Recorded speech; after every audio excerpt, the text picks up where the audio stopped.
नमस्कार दोस्तों, आज की इस YouTube वीडियो में आपका स्वागत है। इसमें बात करेंगे हम वैद्युत द्विध्रुव की निरक्षीय या अनुप्रस्थ स्थिति। वैद्युत द्विध्रुव की निरक्षीय अथवा अनुप्रस्थ स्थिति, निरक्षीय कह लो या अनुप्रस्थ कह लो। मैंने बताया था आपको निरक्षीय स्थिति या अनुप्रस्थ स्थिति में क्या अंतर है, आपको बताया था मैंने। अगर कोई वैद्युत द्विध्रुव है हमारा, ये हो गया हमारा ए बी एक वैद्युत द्विध्रुव हो गया, जो माइनस क्यू आवेश से मिलकर बना है, एक प्लस क्यू आवेश से मिलकर बना है। अगर इसकी नक्षीय स्थिति बात करें तो ऊपर की ओर, या ऊपर की ओर ले लो या नीचे की ओर ले लो, इसके लंबवत इसके मध्य बिंदु ओ से, इसका मध्य बिंदु ओ मान लिया तो ये दूरी हो जाएगी एल, और ये दूसरी एल हो जाएगी, नहीं हो जाएगी एल। तो इसके मध्य बिंदु ओ से ऊपर की ओर ले लो या इसके नीचे की ओर ले लो। इसकी अक्ष पे नहीं लेनी है, इसके लंबवत लेनी है, इसके मध्य बिंदु ओ से नहीं, इसके वैद्युत ध्रुव के लंबवत लेनी है हमें। वो कहलाती है हमारी नक्षीय स्थिति। लंबवत पर आर या आर दूरी पर ले लो कोई बिंदु पी, तो वो कहलाएगा हमारा नक्षीय स्थिति में। जैसे हमने यहाँ एक वैद्युत ध्रुव ए बी बनाया, इससे मध्य बिंदु ओ के लंबार्धक रेखा पर एक बिंदु ले लिया हमने पी आर दूरी पर, तो ये जो बिंदु होगा पी, ये हमारे कौन सी स्थिति में होगा, नक्षीय स्थिति में। अगर नीचे भी लें तब भी वो नक्षीय स्थिति होगी। तो मैंने वही लिखा है, वैद्युत द्विध्रुव की नक्षीय या अनुप्रस्थ स्थिति, नक्षीय कह लो या अनुप्रस्थ करके आ सकता है, नक्षीय करके आ सकता है। स्थिति पर किसी बिंदु पर वैद्युत क्षेत्र की तीव्रता ज्ञात करना। ये बताया था मैंने बिंदु पी, वही माना ए बी वैद्युत द्विध्रुव के परावर्तांक वाले माध्यम में स्थित है। किस माध्यम में स्थित है, के परावर्तांक वाले माध्यम में। मैंने बताया था वैद्युत द्विध्रुव को किसमें मानेंगे, के परावर्तांक वाले माध्यम में मानेंगे। वैद्युत द्विध्रुव के मध्य बिंदु ओ से आर मीटर की दूरी पर, ये माना था मैंने। देखो, जैसे कोई वैद्युत ध्रुव ए बी है, इसका मध्य बिंदु ले लिया हमने ओ, और ये एल हो जाएगी इतनी दूरी, और ये भी एल हो जाएगी। और इसके मध्य बिंदु ओ से हमने ओ से यहाँ से आर दूरी पर, आर दूरी ले ली, यहाँ से लेके यहाँ तक आर दूरी है, और ये बिंदु मान लिया पी। तो ये आर दूरी पर क्या है, एक बिंदु पी है। बिंदु पी है जिसकी नक्षीय स्थिति में लिखा हुआ है, नक्षीय वैद्युत ध्रुव के मध्य बिंदु ओ से आर मीटर की दूरी पर इसकी नक्षीय स्थिति में कोई बिंदु पी है, जहां हमें वैद्युत क्षेत्र की तीव्रता ज्ञात करनी है। सही है, बिंदु पी पर हमें वैद्युत क्षेत्र की तीव्रता ज्ञात करनी है। इसका डायग्राम, इसका चित्र मैं आगे दिखा रहा हूँ आपको, ये है। ठीक है, देखो यहाँ पर एक हमारा वैद्युत ध्रुव ए बी हो गया है, ये भी एक वैद्युत ध्रुव ए बी है, और जो माइनस क्यू और प्लस क्यू आवेश से मिलकर बना है बना हुआ। अब इसकी मैंने लिखवाया था कि माना ये वैद्युत द्विध्रुव के परावर्तांक वाले माध्यम में स्थित है। वैद्युत द्विध्रुव के मध्य बिंदु ओ से, मध्य बिंदु ये मान लिया, ओ मान लिया, तो 2l दूरी होती है दोनों आवेशों के बीच की दूरी, आधी एल ये, आधी एल ये, 2l हो गई। ओ से आर मीटर की दूरी पर क्या है, एक बिंदु पी है, पी लिया है हमने। यहाँ पर हमें क्या करना है, क्या याद करना है हमें यहाँ पर, वैद्युत क्षेत्र की तीव्रता। अब देखो बिंदु पी पर हमें क्या करना है, वैद्युत क्षेत्र की तीव्रता। तो यहाँ क्या मानेंगे, एक धन परीक्षण आवेश मान लेंगे। जहाँ पर भी तीव्रता निकालनी होती है वहाँ क्या मान लेते हैं हम, एक धन परीक्षण आवेश। अब देखो बिंदु पी पर, यहाँ पर धन परीक्षण आवेश माना, तो बिंदु पी पर यहाँ पर प्लस का आवेश रखा हुआ है। अरे मैं इसका डायग्राम जो है, ये वाला चित्र मैं कॉपी पे समझा रहा हूँ दूसरी, तो इसमें देखो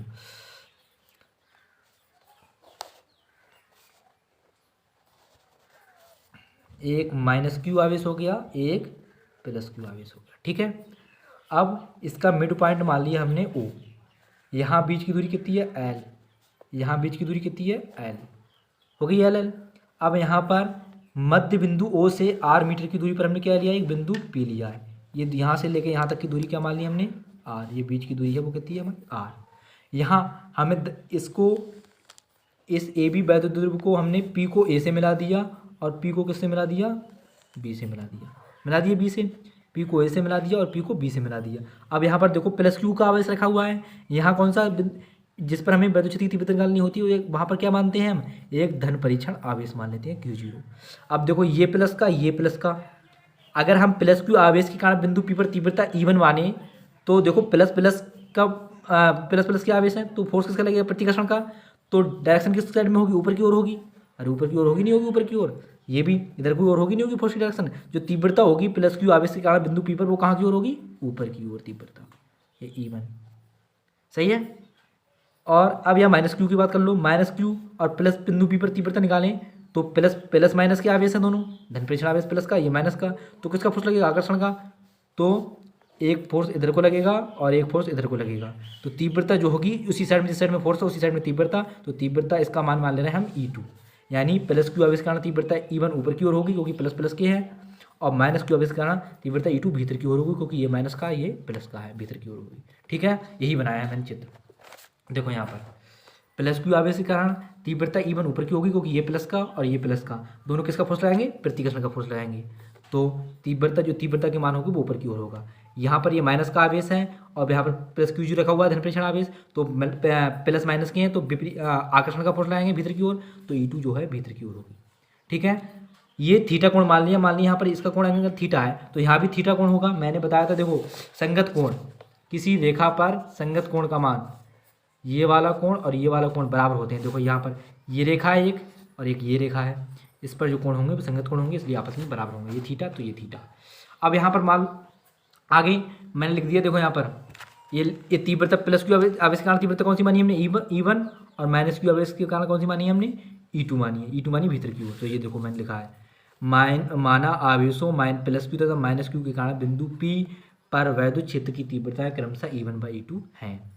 त्रिभुज AOP में, कौन सा त्रिभुज AOP में, देखो त्रिभुज कौन सा AOP में, इस वाले त्रिभुज में देखो, इस वाले त्रिभुज में AOP में ये दूरी हमें पता नहीं है अभी। AOP में देखो यहाँ पर कण कौन सा हो जाएगा, ये हो जाएगा कण, आधार कौन सा हमारा ये है और लंब कौन सा है हमारा ये। तो पाइथागोरस के प्रमेय लगाएंगे तो क्या होगा, कण स्क्वायर मतलब AP का स्क्वायर बराबर होगा आधार स्क्वायर लंब स्क्वायर प्लस R स्क्वायर के। देखो AP का स्क्वायर बराबर होगा आधार स्क्वायर प्लस लंब स्क्वायर। ठीक है, कण AP है हमारा इस त्रिभुज का कण AP है, वही त्रिभुज AOP में लिया मैंने। कण AP है, AP का स्क्वायर बराबर होगा L square plus R square, मतलब लंब स्क्वायर प्लस आधार स्क्वायर प्लस लंब स्क्वायर। तो जैसे अंडू हटाएंगे यहाँ पर L square plus R square हो जाएगा। इसी प्रकार त्रिभुज BOP में, त्रिभुज BOP कौन सा है, ये BOP है, इसमें भी सेम होगा। देखो आधार L है और लंब R है, दोनों में सेम है। इसमें भी लंब R और इसमें आधार L था और लंब R था, इसमें भी आधार L है और लंब R है। तो इसका भी बीच की दूरी जो कण आएगा BP का मान निकल के आएगा वो √R square plus L square आएगा। पाइथागोरस की प्रमेय से निकाल लेना चाहो तो BOP में भी क्या आ जाएगा, BP बराबर √L square plus R square. अब प्लस क्यू आवेश के कारण बिंदु P पर वैद्युत क्षेत्र की तीव्रता क्या मानी हमने, E1। तो E1 का फार्मूला लगाएंगे। देखो यहाँ पर क्या होता है फार्मूला, E बराबर होता है तीव्रता, मैंने किसी बिंदु आवेश के कारण फार्मूला निकलवाया था, चाहे वीडियो देख लेना, 4πε0 K Q बटे और त्रिज्या का वर्ग, मतलब बीच की दूरी का वर्ग। जो बीच की दूरी होती है आवेश की, किसी बिंदु पर निकालते हैं उसकी दूरी का वर्ग। तो यहीं पर यहाँ मैंने किया है, देखो 1/4πε0 K ले लिया इंटू Q बटे अंडरूट के अंदर है ये लगा हुआ है हमारा under root R square plus L square का वर्ग, क्योंकि बीच की दूरी कितनी है हमारी, देखो कौन से कारण निकालना है, प्लस क्यू आवेश कारण। प्लस क्यू आवेश कौन सी तीव्रता, ये E1 है, तो इसकी बीच की दूरी यहाँ देखो प्लस क्यू आवेश और बिंदु P की बीच की दूरी कितनी है, R square plus L square है नहीं, under root R square plus L square. तो वही किया है हमने, बीच की दूरी कितनी ले ली हमने, under root R square plus L square का वर्ग कर लिया। जैसे अंडर रूट का वर्ग करेंगे तो अंडर हट जाएगा, R square plus L square बचेगा। अब किसके कारण निकालेंगे, अब निकालेंगे माइनस क्यू आवेश के कारण। किसके कारण निकालेंगे, माइनस क्यू आवेश के कारण तीव्रता निकालेंगे।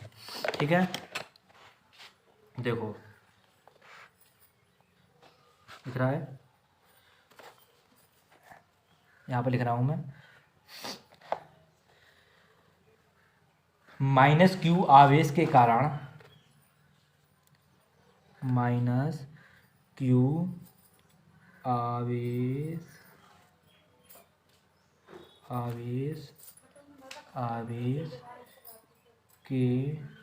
आवेश के कारण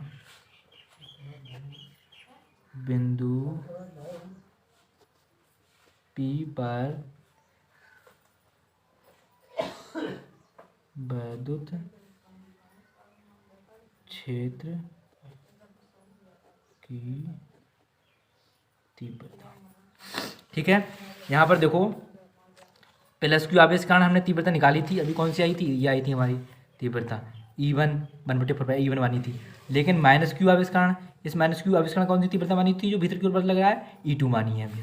तो E2 के लिए लगाएंगे हम, क्या लिखेंगे, माइनस क्यू आवेश कारण बिंदु P पर वैद्युत क्षेत्र की तीव्रता, फार्मूला वही लगेगा, E2 बराबर क्या होता है 1/4πε0 K इंटू Q बटे, अब बीच की दूरी कितनी है, देखो माइनस क्यू आवेश के कारण बीच की दूरी कितनी है, यही सेम है, बीच की दूरी R square plus L square है नहीं है बिंदु P से, तो वही लगाएंगे बीच की दूरी R square plus L square का वर्ग। ठीक है, तो यहाँ पर E2 बराबर हो जाएगा 1/4 पाई के क्यूब। अब under R square plus L square का वर्ग करेंगे तो अंडर हट जाएगा, क्या बचेगा R square plus L square. ये समीकरण मान ली हमने दूसरी। ठीक है, ये समीकरण कौन सी मान ली हमने, दूसरी मान ली। ठीक है, अब क्या करेंगे, हमें निकालनी है परिणामी तीव्रता ई। यहाँ पर कौन से बिंदु पी पर, देखो यहाँ पर बिंदु पी पर हमें क्या था, ये प्राप्त था, एक E1 तीव्रता और एक E2 तीव्रता प्राप्त थी। कोण कौन सा था, थीटा, किसके कारण, इस संगत कोण के कारण थीटा।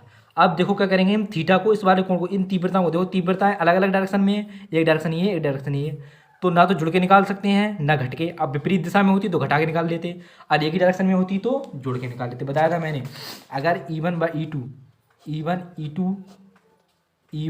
और E2 एक ही डायरेक्शन में होती तो जोड़ के निकालते, अब विपरीत डायरेक्शन में होती तो घटा के निकालते। ठीक है, लेकिन क्या करेंगे, यहाँ पर दोनों विपरीत डायरेक्शन में है, एक E1 इस डायरेक्शन में है और एक E2 इस डायरेक्शन में है। तो क्या करेंगे, हम इस तीव्रता को, इसमें परिणामी तीव्रता को E को दो घटकों में विभाजित कर लेंगे। देखो दो घटकों में विभाजित किया मैंने, एक तो है ऊपर लंबवत घटक E1 को E1 साइन थीटा, और एक समांतर घटक E2, एक हो गया E1 कॉस थीटा और दूसरा E1 साइन थीटा हो गया ऊपर लंबवत घटक, और समांतर घटक होगा वो होगा E1 कॉस थीटा। इसी प्रकार यहाँ पर E2 को भी दो घटकों में विभाजित कर लिया हमने, E2 साइन थीटा लंबवत घटक और एक AB के समांतर, देखो ये AB के समांतर है, ये AB के समांतर, इसे हमने कर लिया E2 कॉस थीटा। यानी जो हमारा तीव्रता, परिणामी तीव्रता को दो घटकों में विभाजित कर लिया, एक लंबवत E1 साइन थीटा और समांतर E1 कॉस थीटा। यहाँ पर E2 को दो घटकों में विभाजित किया हमने, E2 साइन थीटा और दूसरा E2 कॉस थीटा। अब यहाँ पर दो घटक आ गया, E1 कॉस थीटा आ गया, E2 कॉस थीटा आ गया, ये तो दोनों जुड़ जाएंगे क्योंकि एक डायरेक्शन में है, समांतर में दोनों। लेकिन E1 साइन थीटा ऊपर की ओर है, E2 साइन थीटा नीचे की ओर है, तो ये विपरीत दिशा में ये हो जाएंगे हमारे निरस्त। ठीक है, तो क्या बचा हमारे लिए, E का मान जो है वो आया हमारा, यहाँ पर E का मान आ गया, देखो इधर E का मान आएगा, वो आएगा E1 cos theta plus E2 cos theta. सही है, जो परिणामी तीव्रता आएगी वो E1 cos theta plus E2 cos theta आएगी। ये ऊपर लंबवत घटक था E1 साइन थीटा, किसका, E1 तीव्रता का, और E2 तीव्रता का जो लंबवत घटक था इस पर, वो का क्या था, E2 साइन थीटा। दोनों आपस में निरस्त होकर ऊपर नीचे थे इसलिए। और ये इधर घटक आए दो, एक कौन सा आया, E1 के लिए आया हमारा निकल के E1 कॉस थीटा ये, और E2 के लिए निकल के आया यहाँ पर E2 कॉस थीटा। दोनों घटक आपस में जुड़ जाएंगे और जुड़ के जो परिणामी तीव्रता मिल जाएगी E बराबर हमारे लिए। ठीक है, तो यहीं पर वही इस्तेमाल करेंगे हम, बिंदु किस पर, बिंदु P पर, किस पर, बिंदु P पर, बिंदु P पर परिणामी वैद्युत क्षेत्र की तीव्रता, बिंदु P पर परिणामी वैद्युत क्षेत्र की तीव्रता, परिणामी वैद्युत क्षेत्र की तीव्रता क्या होगी, E बराबर होगी हमारी E1 cos theta plus E2 cos theta. मान रख दो, E1 का मान देखो ये दिया है, E1 का मान देखो ये दिया है 1/4 के क्यू बटे R square plus L square, और E2 का मान भी सेम है, यही है, निकाल के दिखाए थे 1/4 के ε0 क्यू बटे R square plus L square, है ही नहीं है, दोनों मान कैसे हैं, सेम हैं, तो लिख दो सभी के, दोनों के मान रख दो। E1 का मान रख रहे हैं हम, E1 का मान रखो 1/4 पाई ε0 के गुणा में इंटू में क्या था, क्यू बटे R square plus L square. ये E1 का मान रख गया, गुणा में क्या है, कॉस थीटा है, कॉस थीटा लिख लो, कॉस थीटा। ठीक है, E1 का मान रख दिया, ये मैंने पूरा समीकरण 1 से उठा के कॉस थीटा ये लिख दिया, प्लस E2 का मान रखो, E2 का मान क्या है 1/4 पाई ε0 के क्यू बटे R square plus L square. E2 का मान रख दिया मैंने, ये E2 का मान समीकरण 2 से उठाकर ये वाला, और कॉस थीटा सेम हमारा ये है। आप जानते हैं कि जब दो समान चीज़ जुड़ती हैं, जैसे x और x में x जोड़ेंगे तो क्या होगा, 2x हो जाएगा, नहीं हो जाएगा, हो जाएगा। इसी प्रकार ये वाला पद और ये वाला पद समान है, एक ये हो गया, एक ये हो गया, ये कितने हो जाएंगे हमारे, 2 हो जाएंगे, नहीं हो जाएंगे, एक ये है और एक ये है, एक जैसे हैं दोनों, दोनों जुड़ के 2 हो जाएंगे। तो 2 लगा दिए मैंने शुरू में, 1/4πr/0 के 2 बार है ना ये, Q/r² प्लस L² और संग में आ जाएगा cos थीटा। सही है। 2 क्यों लगाया मैंने शुरू में, ये 2 बार है, एक बार ये और एक बार ये, एक एक ये जुड़ के क्या जाएंगे, 2 हो जाएंगे और बाकी सेम ऐसे उतार लिए मैंने, 2 शुरू में लगा लिए।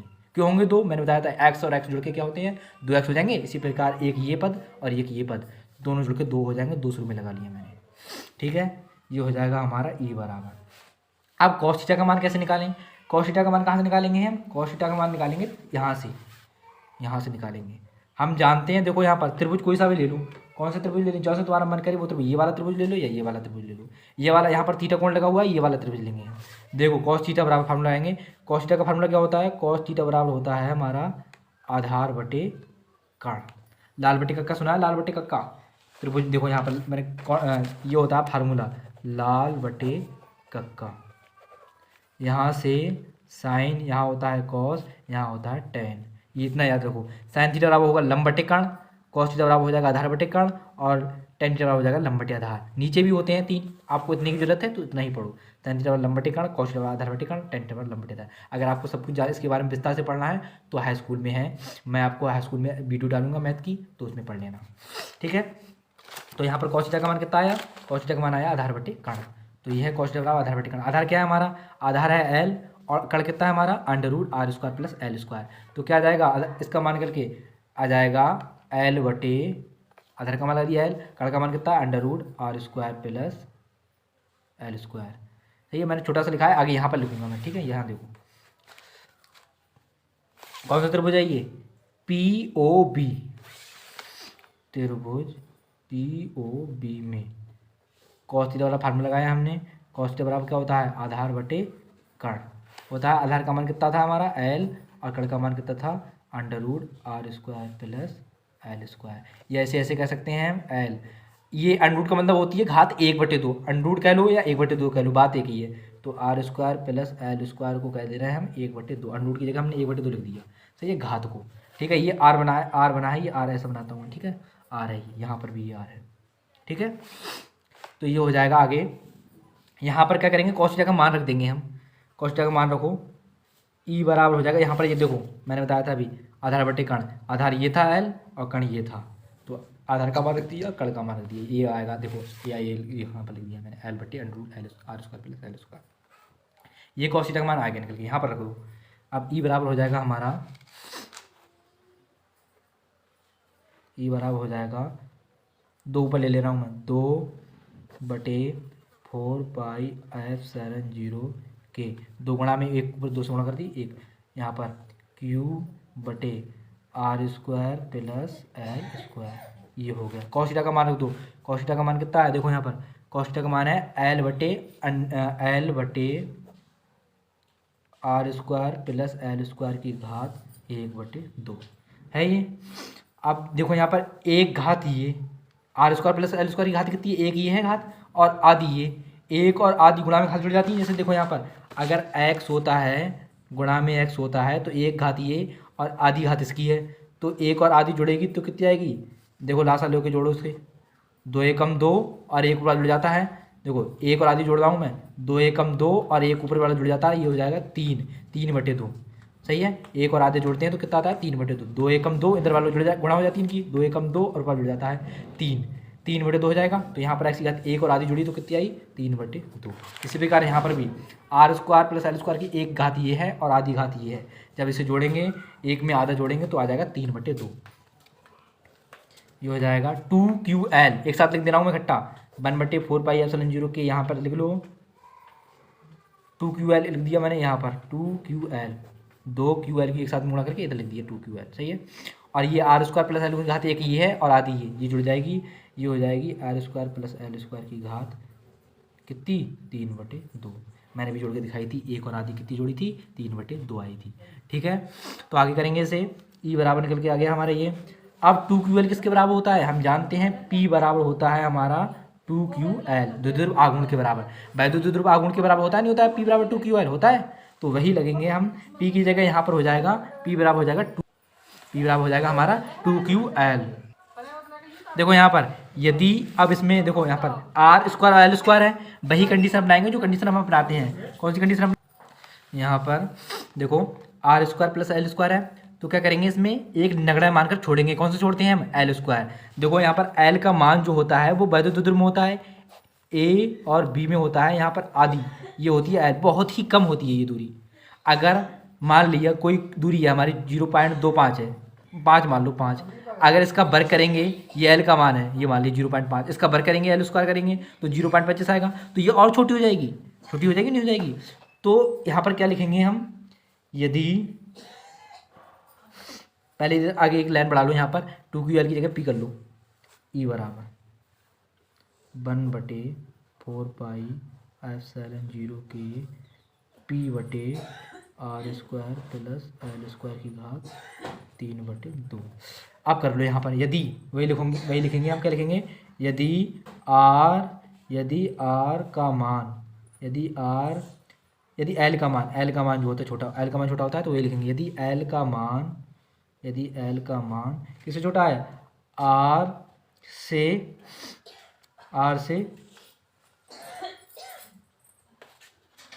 बहुत कम है। इसी तरीके से लिख सकते हैं, L का मान जो है R से बहुत कम है, तब एल स्क्वायर का मान आर स्क्वायर से और भी कम होगा। सही है, इसलिए क्या करेंगे, एल स्क्वायर को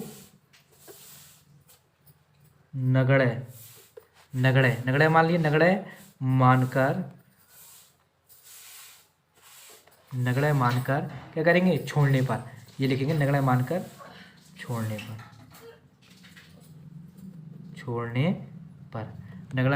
पर लिखेंगे। देखो यदि एल का मान आर से बहुत कम है, तो एल यहाँ पर ऐसे गणितीय रूप में लिख सकते हैं, एल का मान आर से बहुत कम है, तब एल स्क्वायर का मान यानी उसका वर्ग करेंगे तो और भी छोटा होगा आर स्क्वायर से, इसलिए एल स्क्वायर को नगण्य मानकर छोड़ने पर, एल स्क्वायर को छोड़ देंगे यहाँ पर, तो क्या बचेगा, 1/4πε0 के P/r² की घात 3/2 बचेगी, नहीं बचेगी। अगले पेज पे लिख रहा हूँ मैं इसे,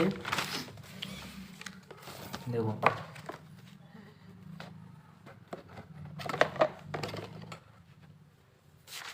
ध्यान से देखना, E बराबर 1/4πε0 के क्या था ऊपर P, नीचे क्या था R की घात। देखो इधर R की घात कितनी थी, स्क्वायर, R की स्क्वायर थी और कितनी पावर थी 3/2, एल स्क्वायर को तो हमने छोड़ दिया, तो क्या होगी आर स्क्वायर की पावर 3/2 बचेगी। यहाँ होगा P/r² की पावर 3/2। सही है, 2 से 2 ये कट जाएगी, ये ऊपर ये नीचे, तो यहाँ पर हो जाएगा E बराबर हो जाएगा 1/4πε0 के इंटू P/r की पावर 3। ये आ गया हमारा नक्षीय स्थिति में फार्मूला। निर्वात अथवा वायु के लिए, यदि आवेश निर्वात अथवा वायु में रखे हों, निर्वात अथवा वायु के लिए K का मान कितना होता है, K बराबर होता है 1। तो जब K का मान 1 रखेंगे तो यहाँ पर 1/4πε0 बचेगा, E बराबर बचेगा 1/4πε0 इंटू P/r की Q। ये आ जाएगा इसका मान करके नक्षीय स्थिति में क्षेत्र की तीव्रता का, इसे कहेंगे हम। यहाँ पर ये हो जाएगा हमारा, इसका मात्रक लिख सकते हैं न्यूटन प्रति कूलम। ठीक है, इस प्रकार अब इसमें अगला डेरिवेशन होगा हमारा आपको जो पढ़ाएंगे हम, एक समान बृहद वैद्युत क्षेत्र में रखे वैद्युत द्विध्रुव पर लगने वाले वॉल्यूम का आघूर्ण। ये भी इम्पोर्टेंट क्वेश्चन था। उसके बाद कराएंगे हम न्यूमेरिकल, जितने भी न्यूमेरिकल हैं, इंपॉर्टेंट न्यूमेरिकल हैं, सभी न्यूमेरिकल कराए जाएंगे। आपको कोई न्यूमेरिकल नहीं हो रहा है आपसे, कृपया कमेंट में लिख के भेजें और हमें बताएं, या हमारा नंबर दिया है उस पर व्हाट्सअप कर दें, हम उसका तुरंत सॉल्यूशन आपको भेज देंगे। ठीक है।